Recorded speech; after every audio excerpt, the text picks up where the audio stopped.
buenos días. Yo soy el doctor Ricardo Maiola. Yo trabajo en el programa de Parkinson y movimientos anormales del Hospital de Clínicas. Funcionamos en el 9º piso del hospital, que está en la avenida Córdoba 2351. Y quería comentar algunos aspectos sobre la enfermedad de Parkinson, sobre qué características tiene.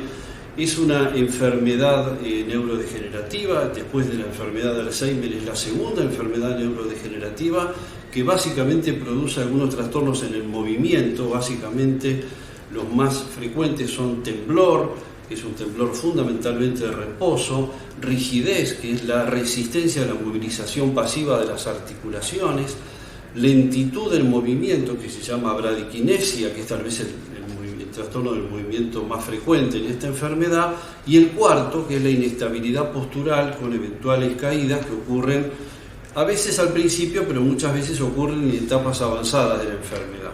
La enfermedad es muy heterogénea. Hoy en día se discute si es una sola enfermedad o si es un grupo de enfermedades, y las manifestaciones también son proteiformes y bastante heterogéneas, porque estos 4 síntomas a veces no se dan en todos los pacientes. Hay pacientes que tienen formas que se llaman aquinetorrígidas, en las que predomina la lentitud y la rigidez, y otros que tienen formas más temblorosas, en las que predomina el temblor. Afecta fundamentalmente a personas de la quinta, sexta, séptima década de la vida.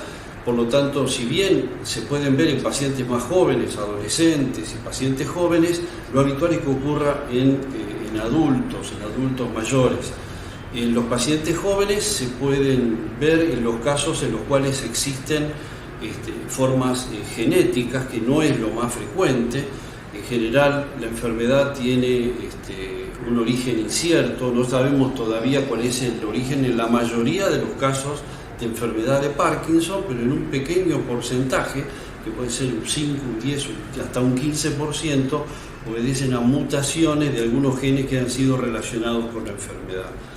De manera que la causa no está bien clara. Se ha postulado una serie de factores, como el hecho de trabajar en el campo con algunos pesticidas, el consumo de algún tipo de sustancia, pero todo esto son datos epidemiológicos y que requieren una evaluación mucho más detallada.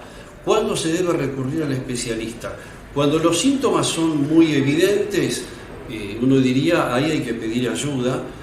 Y al principio la enfermedad tiene una etapa que se llama etapa premotora, en la que lo que ocurre son manifestaciones de la esfera sensorial o autonómica, como podría ser la pérdida del olfato, la constipación, las alteraciones en el sueño, en la conducta del sueño REM, que muchas veces no hace que los pacientes consulten en esta etapa, sino en la etapa motora, que es la más evidente.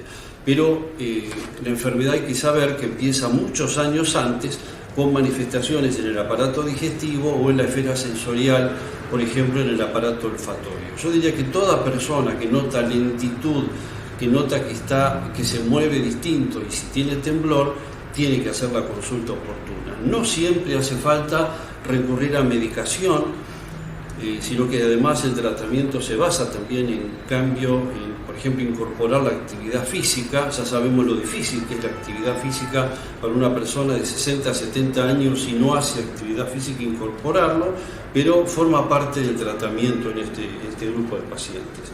Y los tratamientos que conocemos, además del tratamiento físico, kinésico, es tratamiento farmacológico, que es el que habitualmente usamos, como drogas, fármacos, como por ejemplo la levodopa, y un grupo de fármacos que se llaman agonistas dopaminérgicos, que son los que más habitualmente usamos.